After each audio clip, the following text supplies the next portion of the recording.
This is part 2 of the tutorial question where we're going to be calculating and finishing up our cash flow statement and yeah, going through the last part and trying to grasp the aspects of the last part and what this part entails.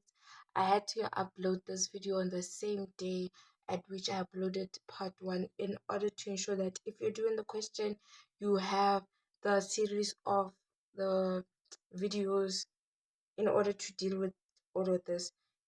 It shouldn't be a thing that you're waiting for me to upload in order to finish up the question. So, all right, then now we're here. We're on this question, right? So I want us to start with our cash and cash and allocate this in order to see that are we gonna get the same amount in the at the end of the question. So your cash and cash equivalent is 0 and 65,000. So meaning at the beginning it's gonna be 0, and then at the end it's gonna be 65,000. All right. So your net cash and cash equivalents will obviously be based on this. So we'll have to get 65,000. If we're not getting 65,000, it means something is not quite right. Okay. Let's move on to our investing activities. So I I think I did a question. No, I don't think I know. I did a video explaining what goes into investing activities and what changes financial activities. When is it outflow and when is it an inflow? I'll also make sure the link is below in order for you to visit the video in order to see what forms part of investing and financing activities, right? So for the first one, we're gonna have investing activities first. So our investing activities will obviously be PPE and so on. So we check our plant and PPE, and we have a difference if you check there, right? So we're gonna calculate for the difference of this PPE. Now we're checking, is there any transaction? Yes, there is. They're saying no property, plant and equipment was sold during the year. Machinery was however purchased during the year. So meaning that they purchased. This explains why there's an increase. So we look for a difference between this amount and this amount, and we get 320,000. So we're gonna have proceeds or purchase of machinery.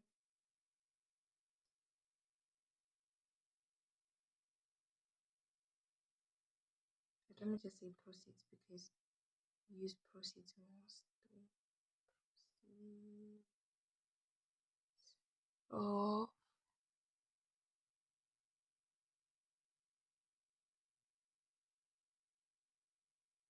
and then you're gonna have 3 2.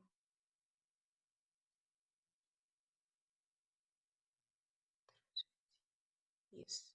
So you invest in your here you'll have cash net from investing activities, and you just dot down the same amount because in this case we just have our PPE only.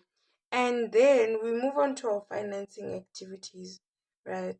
So financing activities will obviously be looking at your shares and at your loan. So at your shares we have the same amount, meaning there's no change, meaning we didn't pay or issue any shares here. So you move on to your long-term borrowings and you have 250,000 and 200,000, meaning we paid some of the amount. So because we paid some of the amount, it means that there is an outflow of money, meaning that we're gonna have negative 50,000 here.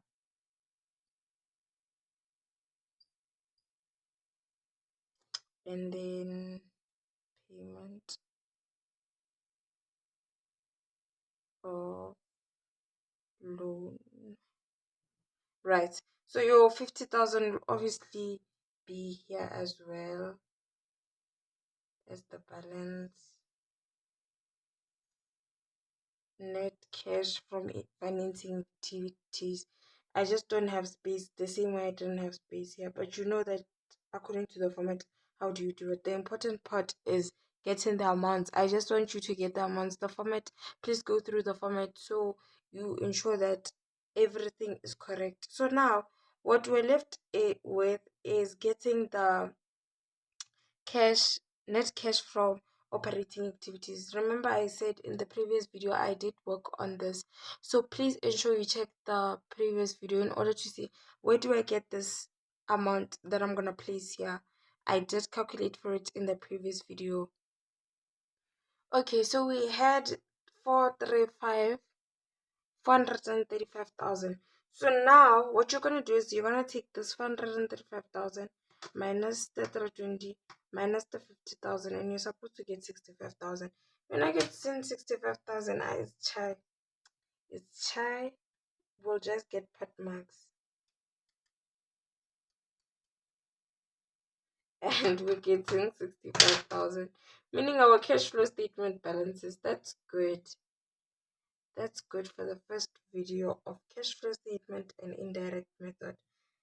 So basically that's the end of this video. I did say that this video will be like 5 minutes max because it's gonna be very short. I didn't touch on these aspects a lot because I have a video specifically on that. Remember, the link is in the description below, and I will I dotted down everything, what goes into investing, what goes into financing, when is it an inflow, when is it an outflow. Just ensure you watch the video in order to understand if you're not understanding, if you're new to accounting. I hope this video helps out and you managed to get the 65,000 for this question. I'll see you in the next video where I'll be doing direct method because I did get a lot of texts asking for a video elaborating on that as well, finding easier ways. I'll definitely do that and upload it really soon.